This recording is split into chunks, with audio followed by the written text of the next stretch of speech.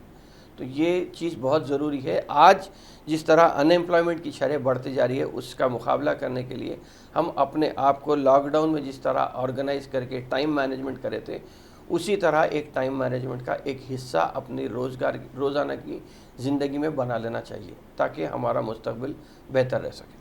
بہت ہی پیارا میسیج آپ نے دیا ہے، اور اس میسیج میں ایک بات بہت اہم ہے کہ کاہلی سے منہ موڑیے اور روزگار سے خود کو جوڑیے۔ بہرحال اسی میسیج کے ساتھ ہم اپنا پروگرام عامر علی خان کے ساتھ فکر و نظر اختتام کو پہنچاتے ہیں۔ مجھے محمد ریاض احمد کو اجازت دیجیے، انشاءاللہ پھر ملاقات ہوگی، پھر بات ہوگی، تب تک کے لیے اللہ حافظ۔ آپ کا بھی شکریہ۔